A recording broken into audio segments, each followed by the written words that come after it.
En Agricultura estamos compartiendo Hoy por Hoy con Daniela Peñalosa. Ya estamos de vuelta. A ver, preparen las escobas, enjuaguen esos trapos y pónganse los guantes porque todas las casas de Chile brillan esta semana. Volvió el gran limpiazo de Unimark, así que no te lo puedes perder y vuélvete ahí todos, hombres y mujeres, pero así unos maniáticos de limpieza gracias al limpiazo de Unimark. No sé si está raro el clima, hace frío, hace calor, están los chinches del arce, como que está, pero en bandeja para refiarse. Entonces, yo no sé, ya estamos con Alejandra, nuestra próxima, Alejandro era Soledad, nuestra próxima invitada. No sé si tienes hijos chicos, pero yo sí tengo hijos chicos. Y cuando vienen los ataques de tos con flema, prueba Muxol pediátrico, indicado para el alivio de la tos. Elimina las flemas, despeja los bronquios de tus hijos con Muxol pediátrico de Laboratorios Zaval, disponible en farmacias.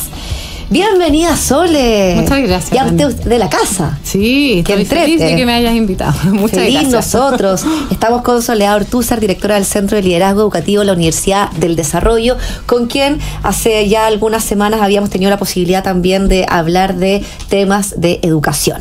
Y hoy día te quisimos convidar, y gracias por acompañarnos, porque el 2 de abril, la semana pasada, conmemoramos el Día Mundial de la Concientización sobre el autismo. Y en general, yo creo que se está hablando mucho más de las neurodivergencias. De hecho, la semana pasada, gran parte de los colegios celebraron también la Semana de la Neurodivergencia, con charlas a los apoderados, pero también con reflexiones en los mismos estudiantes.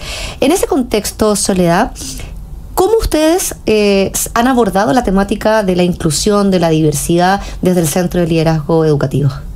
Gracias, Daniela, por la invitación de nuevo.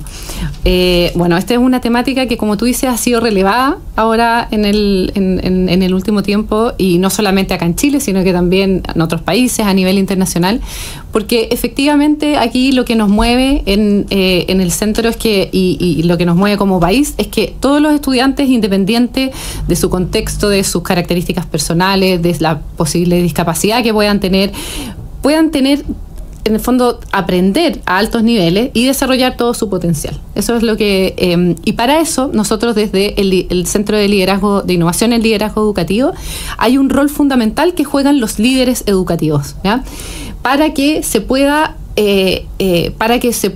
en el fondo implementar la inclusión, para que todos los niños puedan aprender, para que los docentes puedan tener la formación y las capacidades, y para que exista una cultura escolar dentro del establecimiento que promueva y que valore la diversidad y que promueva una buena inclusión, ¿ya?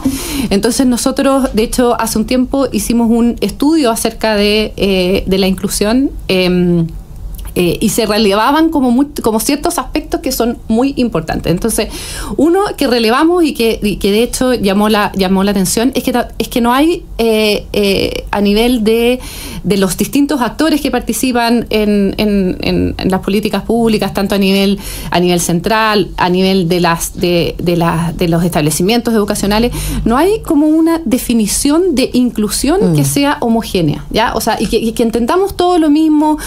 Algunos entienden la inclusión relativa a algunos aspectos de los estudiantes, otros no. Entonces, yo creo que y relevar eso es importante para tener buenas políticas públicas, para que se pueda implementar bien la inclusión en los establecimientos.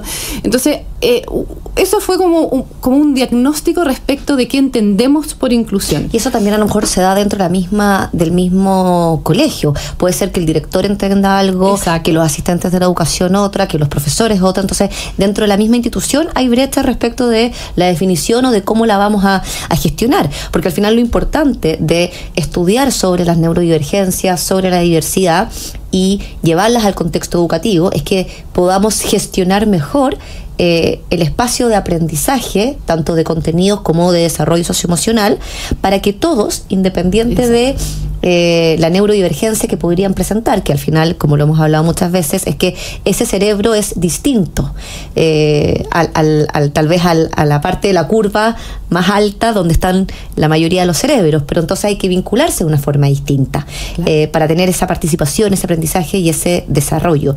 ¿Qué implica? Según el estudio que ustedes hicieron, ¿dónde están las brechas, los desafíos en el entorno académico?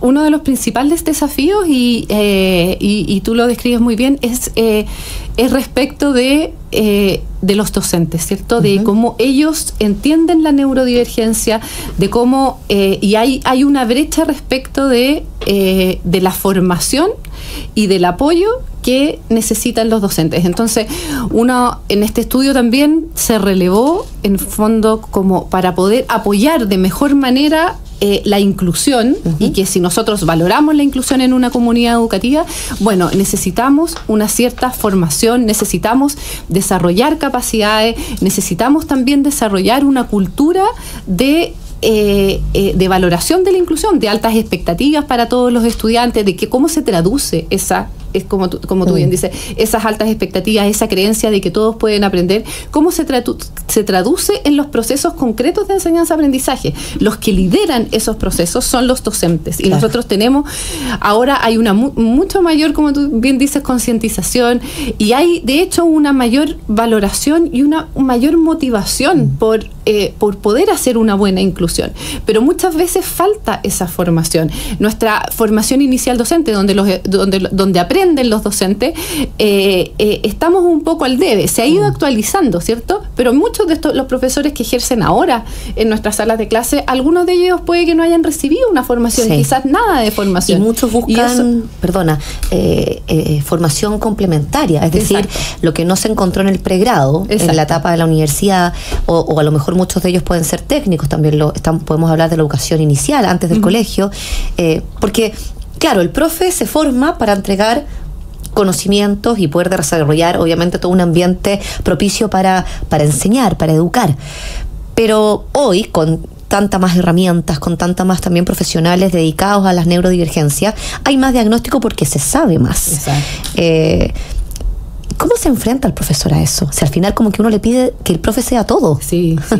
Se enfrenta apoyándolo, o sea, y formándolo. Como tú dices, no podemos volver al pregrado, ya salieron, pero tenemos muchísima evidencia. Tenemos muchísima evidencia de cómo apoyar a las distintas neurodivergencias. Tenemos muchísima evidencia de cómo apoyar estuvimos hace un tiempo atrás hablando acá del CIMSE. Inclusión también se entiende respecto de, por ejemplo, brechas entre hombres y mujeres, brechas por nivel socioeconómico. Esto también hablamos de inclusión, y sabemos y tenemos evidencia de cómo de esa diversidad que tú hacías mención en la sala de clase, tenemos evidencia de cómo los profesores pueden apoyar mejor esa diversidad, pero necesitan apoyo, como tú bien dices. Nosotros no podemos exigirle aquí al profesor que haga, en el fondo, que no recibió formación, o que no se ha actualizado, o que no se ha actualizado, o también algo que apareció relevado en el estudio también que hicimos, también respecto de recursos. O sea, en el fondo hay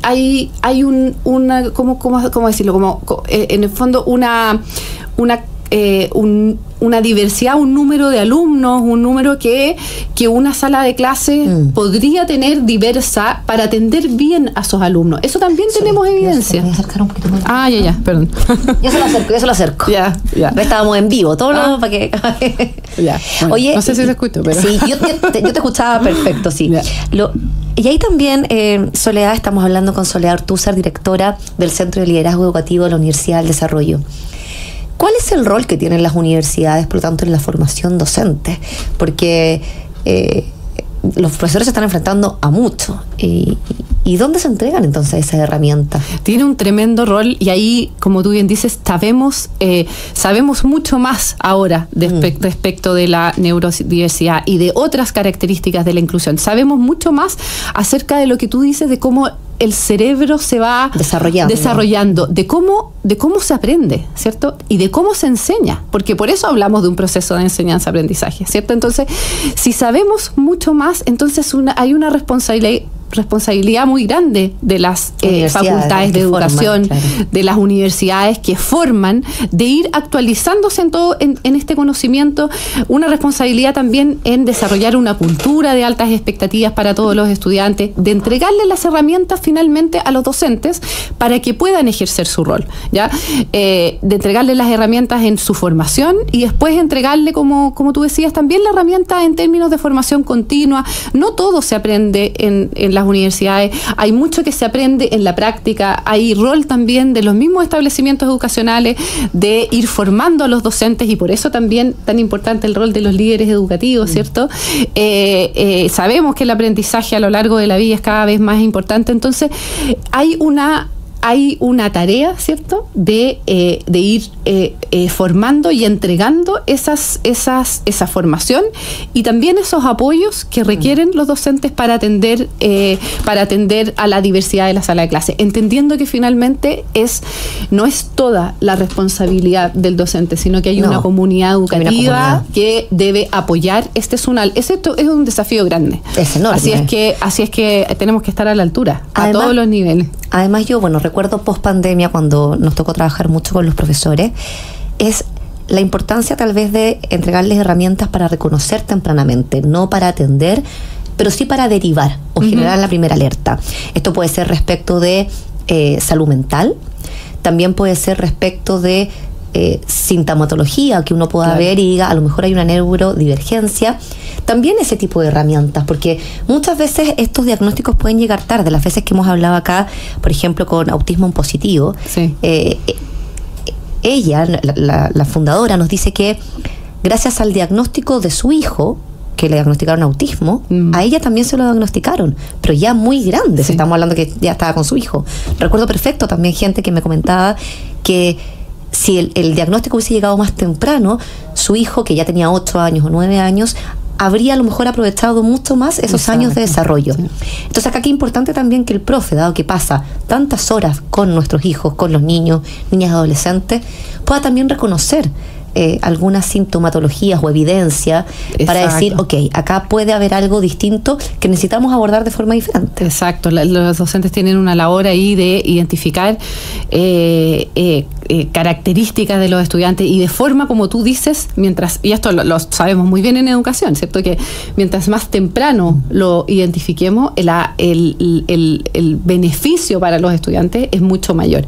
Y ahí también tenemos un gran desafío, porque tenemos programas, por ejemplo, el PIE, que es el programa de integración escolar, que ha sido un tremendo aporte porque nos permite tener datos, pero qué bien tu comentario, porque de hecho tenemos una falta de información muy significativa para tomar decisiones, no solamente a nivel de las propias comunidades educativas, sino que a nivel de sistema. Claro. Entonces, una primera iniciativa es mejorar el PIE, que tiene muchas limitaciones para hacer diagnósticos diferenciados, entonces, en términos de información, y nosotros en el Centro de Liderazgo lo sabemos, la importancia de los datos para tomar buenas decisiones, ¿cierto?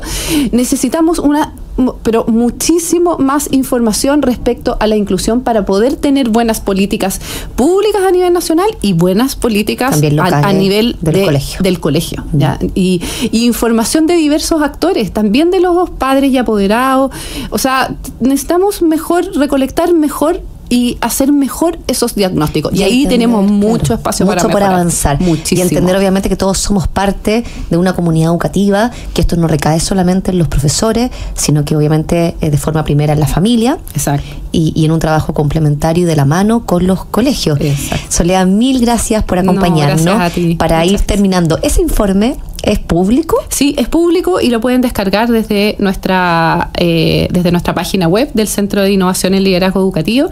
Lo hicimos en alianza con la Fundación Vistalentos, que también lleva un tiempo movilizando el tema de la inclusión. Y está disponible, hay recomendaciones prácticas en www.siled.udb.cl. siled.udb.cl. Muchas gracias, Soledad, por acompañarnos una tarde más. Y quedas muy invitada, porque a mí el tema de la formación docente, tengo hartas preguntas ahí. Hartas preguntas. Que sabes harto, además. Así que un gusto haberte tenido acá, que tengas una buena tarde. Tú también, Daniela. Muchas gracias a todos.